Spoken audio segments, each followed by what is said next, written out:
Let's get ready to hear the amazing story of Nick Chavez and how he went from taking care and combing horses' hair to launching his own hair care line of products and becoming the longest global brand to be featured on the shopping TV channel QVC. I knew that hair needed shine. I knew that most of the women out there are over bleaching. So you need hydration, moisturization. I think what it all came down to is, what is the common sense approach to making something work?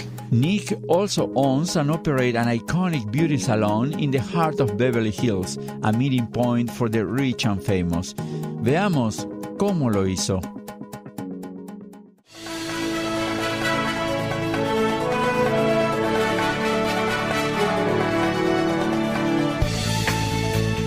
Éxito. Success. Hábitos.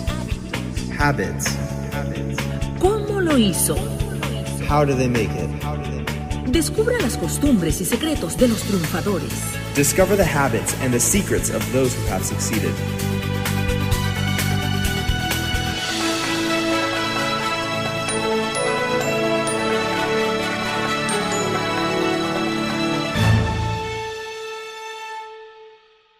So, Nick, how are you? Fernando, I'm so excited to be here with ComoLoHizo. This is so exciting. This is a wonderful opportunity, and I'm so honored to be a part of your journey.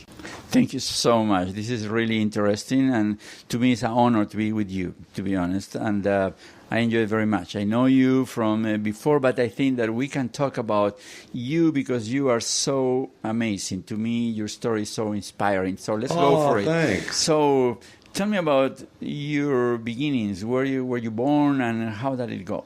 Well, I'm from Yuma, Arizona, first of all. It's Nick Chavez here. And I'm really excited about this journey that I got on and, you know, making what I've made of myself and being able to share it with so many people. One of the most important things is having the mom and dad who loved me and really shared their love for us, which inspired the heck out of me. I'm from Yuma, Arizona, and there's 7 children in my family, and I'm of Latino descent. And I also have some Indian heritage, Native American Indian heritage in my DNA. So I think with all of that, with the soul of the earth and the hardworking ethics that my father put into us, you know, that seems to be what Latinos are all about. So coming from Arizona, we're farmers. So we raise wheat, barley, and alfalfa. And what I did is I used to raise horses and pigs and cattle and sheep. I was in 4-H and FFA. But then I realized going in this journey, I learned to cut the manes and tails of the horses. So what I used to do, because our family was so poor, I would actually get up early in the morning, get all the wealthy kids' horses ready. I didn't even have a pair of electric clippers. I used my mother's little scissors and my dad's little comb, and I would bevel out around the fetlocks. I would cut around the nose hairs, and I learned to cut hair. So what I did is I went from cutting the manes and tails of the horses, coming to Beverly Hills. The only difference is all you got from a horse was him to swap you with his tail. But in Beverly Hills, you got somebody who talked back to you. So it was the journey that's launched the Nick Chavez Beverly Hills brand, which is all over the world. It's a global brand. It's a hair care brand.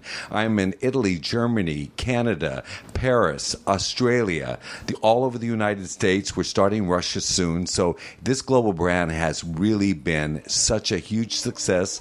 I'm the longest running hair care person, or better yet, any Latino in the world who's been on TV. So that has been something that I'm very proud of, and I'm very excited. And I have such a great group of people behind me that support me and love me. And this has pushed me forward to become who I am today. So you said in a minute your whole life, yes, basically. But now let's go back to it and let's talk about details of it. So absolutely. What I'm learning is that you were living in Arizona in a ranch and you were taking care of the horses. And then how did you jump from that life into being or wanting to be a hairdresser? Well, it was by no accident. Actually, it was like a vision. As a little boy, I would watch TV and I would watch everything that happened in Beverly Hills. I would see what was happening. One of my favorite shows was the Beverly Hillbillies, which was great. But most of all, I loved watching the Oscars. I would watch these shows and the glamour and all of that. And I thought to myself, I have been on so many on the ranch, driving tractors, swathers, combines, digging ditches, working for my father, bucking hay, doing all of that. And I said, my goodness, there's got to be a better way of life. You know what? I'm going to do something different. So when I learned to cut the manes and tails of the horses, I thought, wait a minute.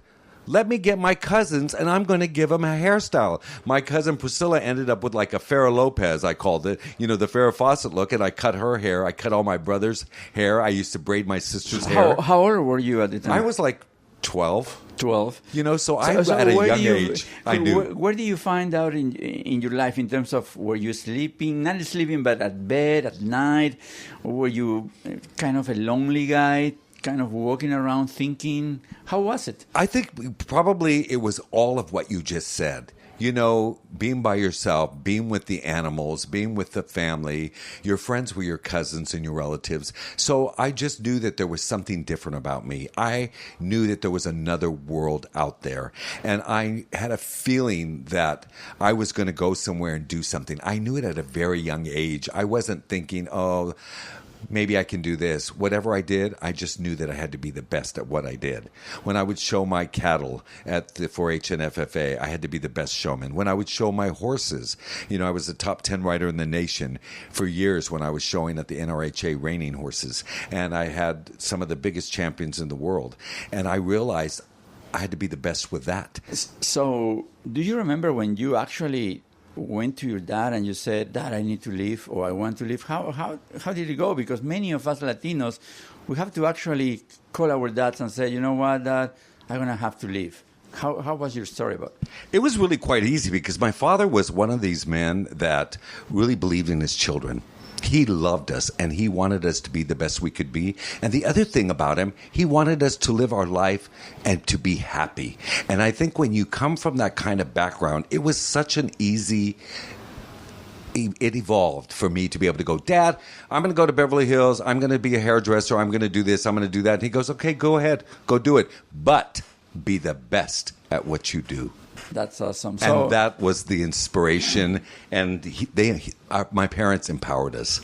That's awesome. So you came to Beverly Hills, yes, where we are at this point. We're at your salon.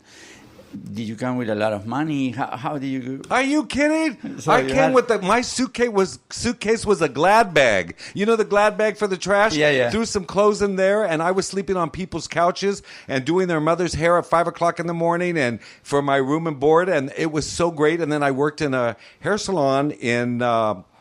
Right on Sunset, and I used to sweep the floors. So, I come from Did very... you go to school? No, I didn't go to school for doing hair. What I did is I was just cleaning the floors and the toilets and shampooing hair and stuff. I told him I didn't have a license, but I ended up getting a license. You know what I did? I read the book the night before. I had a photographic memory.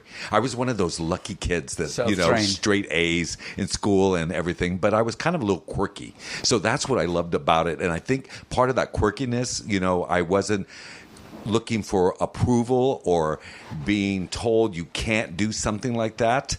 So I only came from I can. So I was just like, oh, well, I'll accomplish this. I'll do that. You came to Beverly Hills, but I guess you met people that told you, don't do that. Don't be crazy. You're never going to succeed. What are you doing?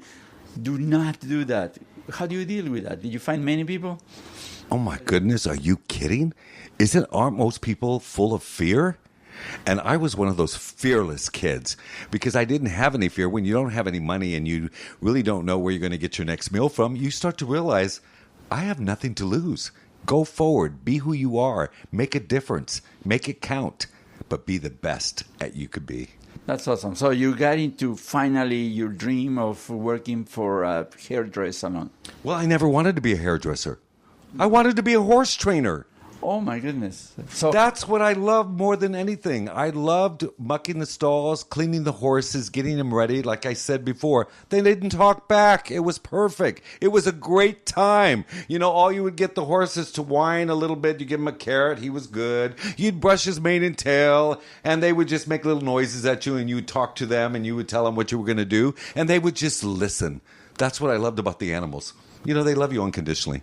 So you got into Beverly Hills again, right, and you got to be a hairdresser. Right. And you went very fast. Right. I said, right. So, and then you left. Well, what I did is so many people would always tell me, wow, you have such a great look. You're so exotic. Why aren't you a model? And I thought to myself, hey, now that's an idea. So I started getting bookings with an agency, and I would do all the shows, all the fashion shows, the runway shows at downtown at the California Mart. And then one thing led to another, and then I started working as a print model. And I started changing agencies, and I would go to this one agency called Nina Blanchard, which was like the number one agency you could work as a model. And I walked in there, and I was waiting for a friend of mine because they had actually turned me down like 5 times. So she looked at me and she goes, how come you're not with my agency? You just took the 501 Jean campaign away from one of my models. I want you. And I said, your employees that work here have turned me down 5 times. I want you now. I worked a job. I did it with Christina Turlington and Cindy Crawford. It was the North Beach Leather campaign.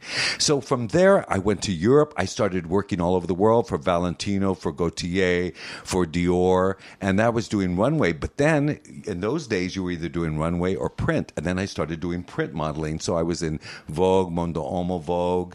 I mean, it was like my life became huge overnight as a model. And I was laughing to myself, and I go, nobody's going to believe this. But my mother was watching Elsa Clench when they used to have the show in New York, and it was on TV, and she saw me coming down a runway, and she goes, oh my goodness, that's Nick. Nick is modeling. And then friends would go to Europe, and they would say, I saw your billboards on the Champs-Élysées. And then I had a big billboard for Jeff Hamilton in Times Square that was up for a year. I was the Audemars Piguet man. I was the Swatch watch guy, worldwide campaign. I mean, I did so many big campaigns, and then that took off, and then I said, okay, I don't want to model anymore. I want to go back to cutting hair. So I came back, started cutting hair. Why? Why do you? Because I thought that the creative side of being a hairdresser, you know, being able to speak with people, like, you know, when you're a model, they just look at you for your looks, and that's the way it was. And when I actually was in Europe modeling, I was going, oh my God, I've seen all these most famous models. I'm never going to get a job. The first interview I went on, there was like 400 models. I got the job. So I was like, whoa. So I went back to the agency. They had only the top models of the world, and it was called The First Agency, and they wanted me to be a part of them. And they go, well, go see these people, you know, and it was the Audemars Piguet campaign, and I got it. And then they came back and they go, you got that job. And I was like, really? Then I started laughing to myself. Oh my gosh, are they telling the truth? You know, I just thought I was this skinny rat that had been bullied in school, who was called the human spring. So everybody's probably been bullied, or everybody's been called every name in the book. But you know, the reality of it is, I would just laugh this off, and sure, my feelings would get hurt. I'm human. But I just knew there's something bigger. Always as a little kid, I knew there was something bigger. And I think that that's been part of my success, because I knew that that's what was going to get me to where I was going to go, to get what I wanted to get, to go where I wanted to go, to do what I wanted to do, and be who I am. So, did you get a lot of money because you were successful as a model? Yes, it was great. They pay you well? Yes, they paid me well. Tough? It was so wonderful. And then I came back, and then I started doing hair care again. So you came back to Beverly Hills. Beverly Hills, and I had a huge clientele, and I was doing all the celebrities. You know, back in the day, I was doing Margot Hemingway. I was doing Lisa Hartman. I was doing the Go-Go's. I was doing the Bangles hair. I mean, it was just like one after another. I was like in Tiger Beat magazine. I was like 19 years old, and I was just doing all of these celebrities. How long did pass between the time that you came from Arizona and you became a model? That probably, well, I became a hairdresser first. So that was about, it happened within like a year and a half. And you know why? Because I was the only hairdresser who would get up at 7 o'clock in the morning and wash people's hair. And I would be the first one there. I thought, okay, early bird, get the worm. And I was going to do that. Where the other hairdressers would come tracing in, hungover, tired, and whatever. And I would be there, and the ladies would go, you're always here at 7 in the morning. And I said, yes. They go, do you do hair? And I go, yep. So I started building my clientele, and before you knew that, just with hard work and to be able to have that intuition and to be able to have that strength to move forward. And when you're on a goal and you're on a mission, you're going to go somewhere. So my advice to any of you entrepreneurs out there, make sure you have your vision, know what you want, know where you're going, and get what you want and do what you want. Make it your it thing in life. So you were doing hairdressing here, and after a year or two, you jump into become a model, a world